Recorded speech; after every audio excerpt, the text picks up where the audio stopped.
নমস্কাৰ, আসসালামু আলাইকুম। মই ফাৰহান। আজিৰ দিনটো অসমৰ বাবে, অসমীয়া ৰাইজৰ বাবে এটা ঐতিহাসিক দিন। কাৰণ আজিৰ দিনটোতে আমাৰ প্ৰাণৰ শিল্পী হিয়াৰ আমঠু বুকুৰ আপোন জুবিন দাৰ হত্যাকাণ্ডৰ চাৰ্জশ্বীট আদালতত দাখিল কৰা হৈছে। আজি আগবেলা SITৰ দলটোৱে গুৱাহাটীৰ CJM আদালত, চিফ জুডিচিয়েল মেজিষ্ট্ৰেটৰ আদালতত আমাৰ প্ৰাণৰ শিল্পীগৰাকীৰ হত্যাকাণ্ডৰ চাৰ্জশ্বীট দাখিল কৰিছিল।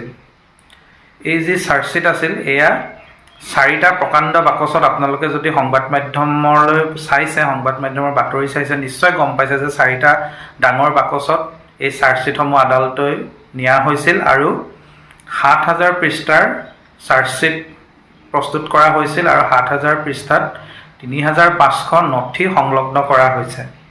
গতিকে এই বিশাল চাৰ্জশ্বীট আদালতত আজি SITৰ দলে দাখিল কৰিলে আৰু আমি সংবাদ মাধ্যমৰ পৰা জানিব পাৰিছোঁ, সংবাদ মাধ্যমত বিভিন্ন অধিবক্তায়ো কৈছে যে যি 7 অভিযুক্ত জুবিন দাৰ হত্যাৰ লগত জড়িত, সেই 7 অভিযুক্তৰ ভিতৰত শ্যামকানু মহন্ত, সিদ্ধাৰ্থ শৰ্মা, শেখৰজ্যোতি গোস্বামী আৰু অমৃতপ্ৰভা মহন্ত, এই 4 অভিযুক্তৰ ক্ষেত্ৰত SITয়ে BNSৰ 103 ধাৰা প্ৰয়োগ কৰিছে। এই যি BNSৰ 103 ধাৰা, এই ধাৰাৰ মতে যদি তেওঁলোক দোষী সাব্যস্ত হয়, দোষী প্ৰমাণ হয়, তেন্তে আদালতে তেওঁলোকক মৃত্যুৰ শাস্তি দিব পাৰে অথবা যাৱজ্জীৱন কাৰাদণ্ডৰ শাস্তি বিহিব পাৰে। এই 4জনৰ ক্ষেত্ৰত আইনে এই কথাটোৱে কৈছে।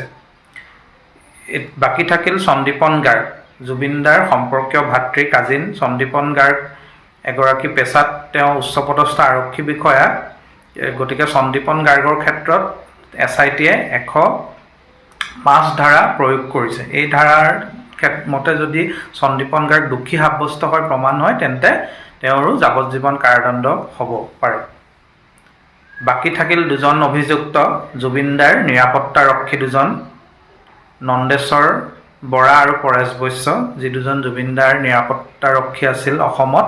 এই 2জনৰ ক্ষেত্ৰত 316 ধাৰা প্ৰয়োগ কৰা হৈছে আৰু এই ধাৰাৰ মতেও যদি দোষী প্ৰমাণ হয় তেন্তে তেওঁলোকৰ যাৱজ্জীৱন কাৰাদণ্ড হ'ব পাৰে।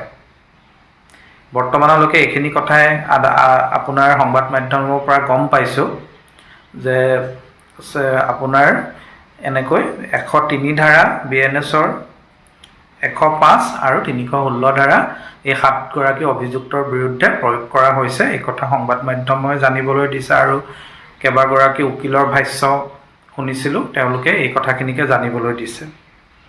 গতিকে এতিয়া কথা হ'ল কি, 12 ডিচেম্বৰ দিনটো আমাৰ বাবেতো এটা ঐতিহাসিক দিন।